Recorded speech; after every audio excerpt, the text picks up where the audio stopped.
네, 정기석 이사장님, 네. 성분명 처방에 대해서 좀 여쭙겠습니다. 임상 의사시기도 하시기 때문에 임상 의사라면 아마 다 누구나 알고 있을 것 같습니다. 같은 성분이라도 환자의 상태에 따라 약효, 부작용, 흡수율 이런 것들이 얼마든지 달라질 수 있다고 생각하는데 어떻게 생각하십니까? 예, 동의합니다. 예.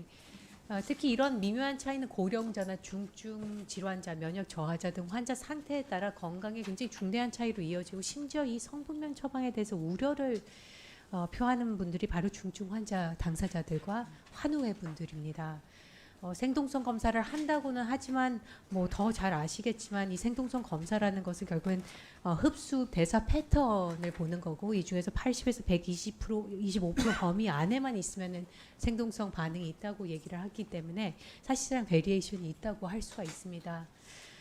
그렇기 때문에 저는 그 임상 현실 좀 무시한 채 성분명 처방을 의무화하자는 주장 는 탁상 공론이라는 생각이 들고 또 형사 처벌하자는 의견까지 있는데 이런 부분을 정말 과하다고 생각을 합니다.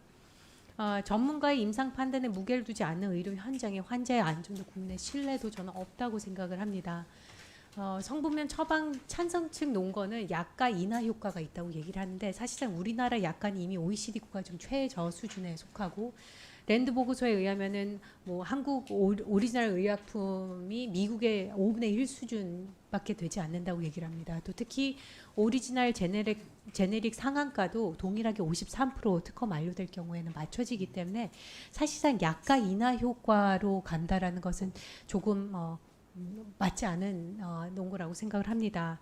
또 성분명 처방은 의약품의 선택권은 의사 환자가 아니라 어떻게 보면 약국의 구매 조건 계약으로 이동시키는 거라고 생각을 하고 뭐 의사들의 리베이트 문제들을 많이 제기합니다. 문제 있습니다.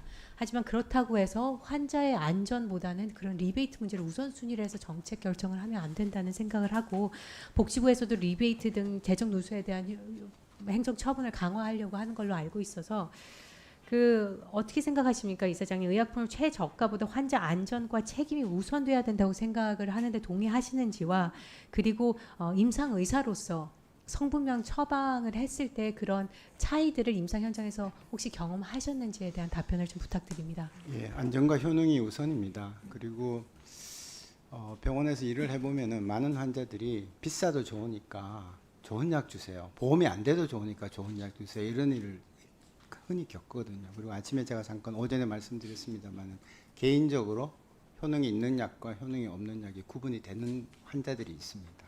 그래서 성분명 처방이 필요는 합니다만은 저는 필요하다고 생각합니다. 그러나 처음에 현장에 있는 의사들하고 잘 논의를 해서 제한적으로 이렇게 조금씩 단계적으로 한번 시도해 볼 필요는 있다. 그런 정도 생각 가지고 있습니다.